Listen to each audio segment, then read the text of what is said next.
Hello बच्चों, आज मैं आपको मोशन चैप्टर के बारे में बताने वाला हूँ। मोशन का पता कैसे चलता है कि कोई बॉडी मोशन में है। उसके लिए एक तो ऑब्जर्वर होना चाहिए, रेफरेंस पॉइंट होना चाहिए। किसी पॉइंट के रिस्पेक्ट में अगर किसी दूसरे बॉडी का डिस्टेंस चेंज करता है टाइम के साथ, तो आप कह सकते हो कि बॉडी मोशन में है। डिस्टेंस ना भी चेंज करे तो भी मोशन हो सकता है। जैसे सर्कुलर मोशन में एक सेंटर होता है और उसके चारों तरफ बॉडी मूव कर सकती है। बॉडी का सेंटर से डिस्टेंस तो चेंज नहीं होता, still that is motion. Motion को समझने के लिए एक रेफरेंस फ्रेम की जरूरत होती है। रेफरेंस फ्रेम में आप मैक्सिमम रख सकते हो 3 axis, X axis, Y axis, Z axis. और अगर उससे ज़्यादा कुछ आपको मेजर करना है जैसे स्पीड, वेलोसिटी, एक्सीलरेशन वगैरह, तो आपके पास टाइम मेजरिंग डिवाइस भी होना चाहिए। तो ये 3 axis, X axis, Y axis, Z axis और एक क्लॉक, इतना सफिशिएंट होता है। इससे आप मोशन का मेजरमेंट कर सकते हो और आप पता लगा सकते हो कि बॉडी एक्चुअली मोशन में है या नहीं। लेकिन मोशन के लिए एक रेफरेंस पॉइंट का होना बहुत ज़रूरी है। आप सोच के देखो, अगर दुनिया में एक ही बॉडी हो और कुछ भी नहीं हो, एक ही बॉडी हो और वो मोशन में, तो उसे कैसे पता चलेगा कि बॉडी मोशन में है? किसी के रिलेटिव में ही मोशन को देखा जा सकता है ना।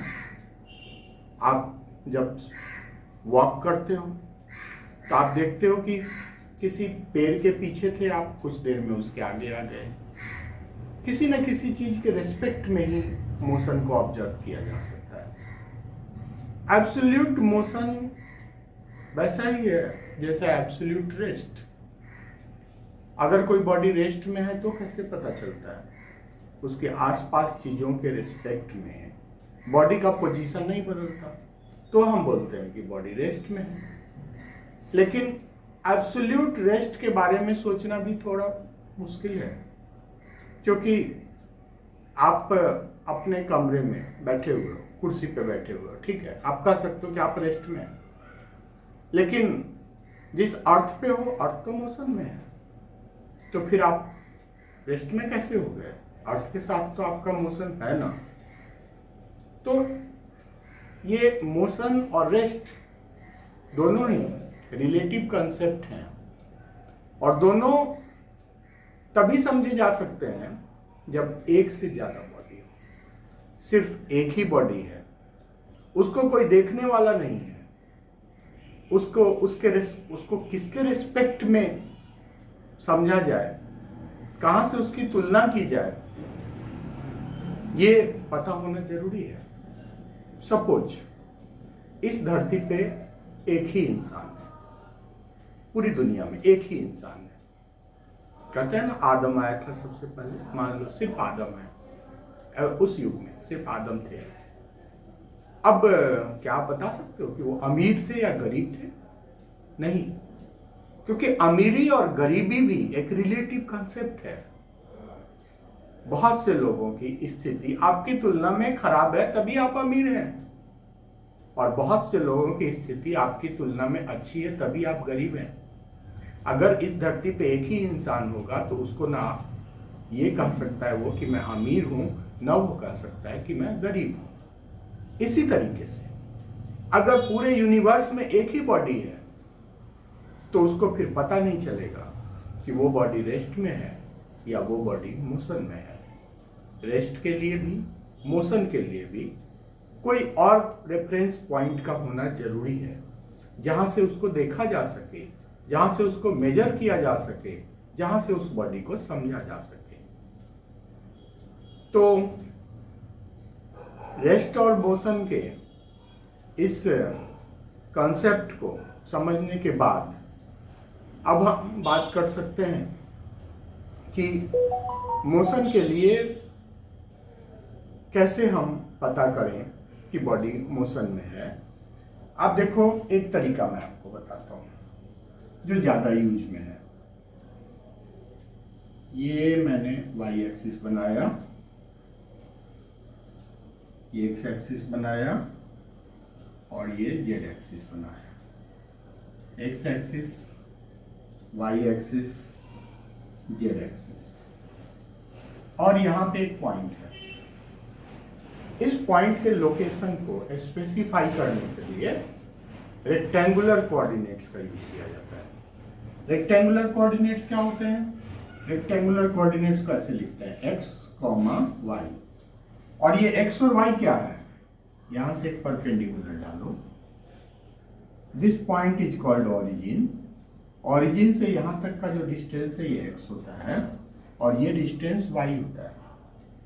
अब सपोज करो बॉडी यहां से मूव किया, कहीं भी गया, आप जहां मर्जी इसको ले जाओ, जिधर भी ले जाना चाहते हो, यू विल ऑब्जर्व कि उसका या तो x कोऑर्डिनेट या y कोऑर्डिनेट कुछ एक जरूर चेंज किया। या तो x में चेंज हुआ अगर बॉडी ऐसे जा रही है, x कोऑर्डिनेट चेंज होगा अगर बॉडी ऐसे जा रही है, y में चेंज होगा अगर बॉडी ऐसे जा रही है, तो x कोऑर्डिनेट और y कोऑर्डिनेट दोनों में चेंज होगा।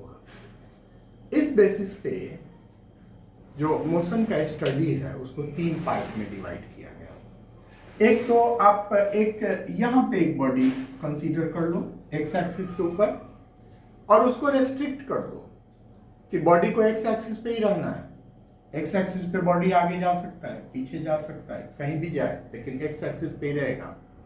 इस तरह का जो मोशन होता है बच्चों, इसको बोलते हैं one dimensional motion. Body is restricted to move at a particular line.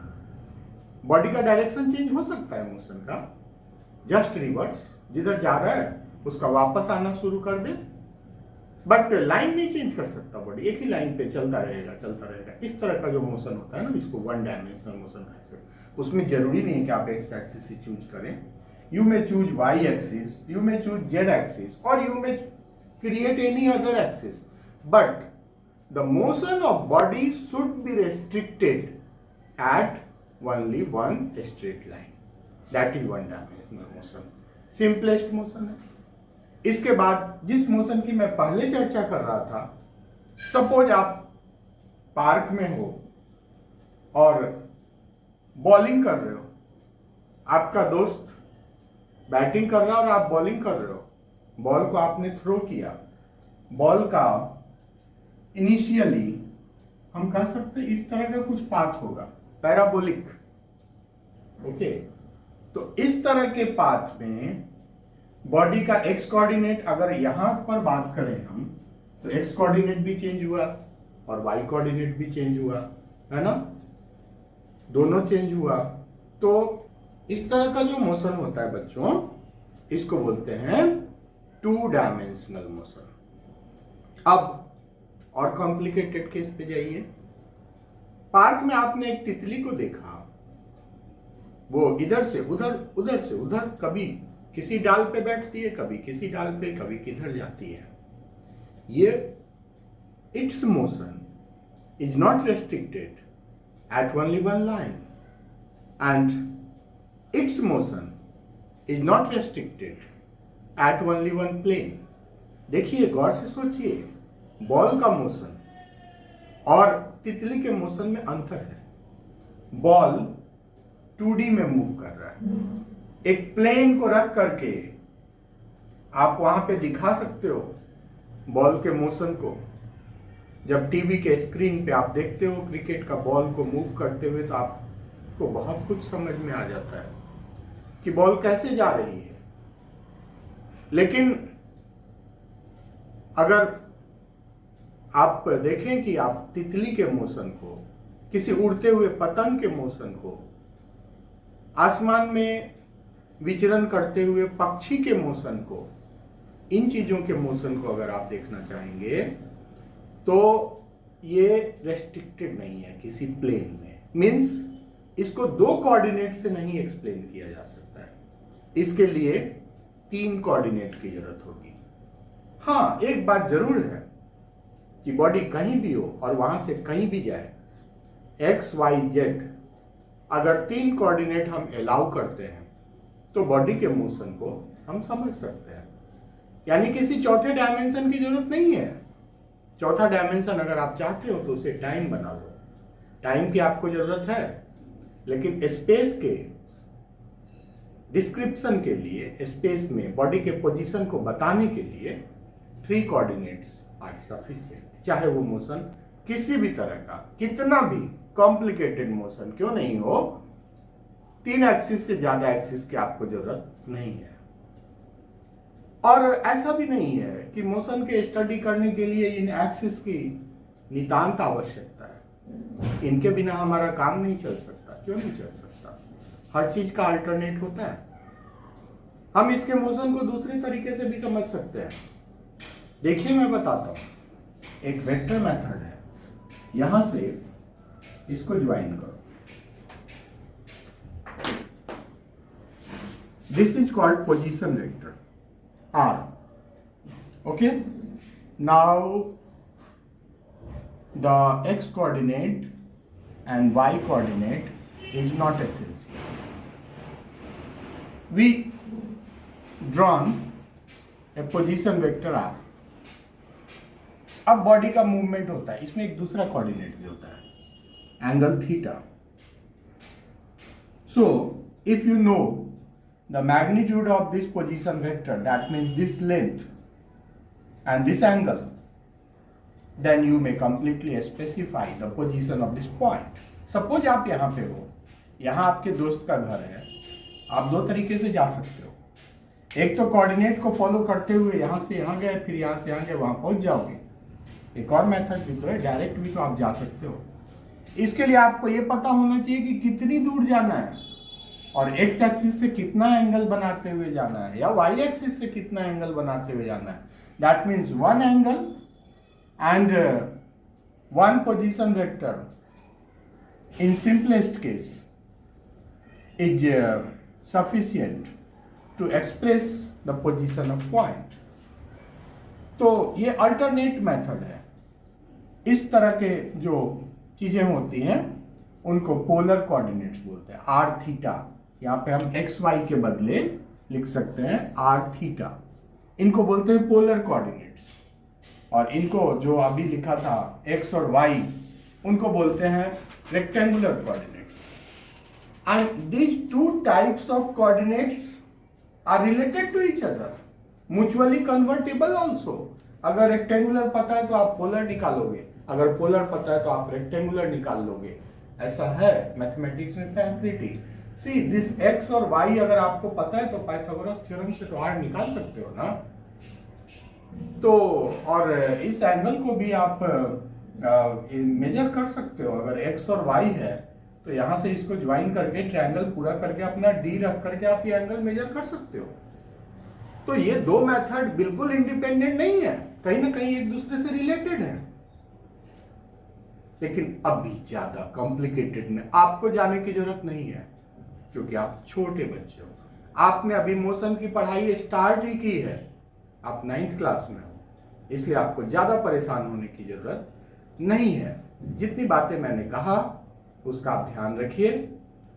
ये हमारा पार्ट 1 है मोशन का पार्ट 2, पार्ट 3, पार्ट 4, पार्ट 5, ये सारे कुछ अपलोडेड हैं, आप उनको भी देखिए।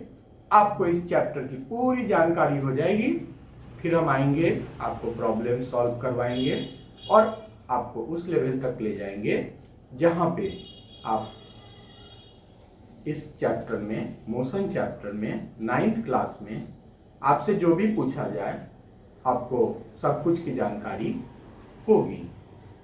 आपको अगर अच्छा लगा तो हमारे इस चैनल को लाइक करें और इसको शेयर करें अपने दोस्तों में और सब्सक्राइब करें। ओके, क्योंकि और भी चैप्टर पढ़ना है ना आपको। Okay, all the best.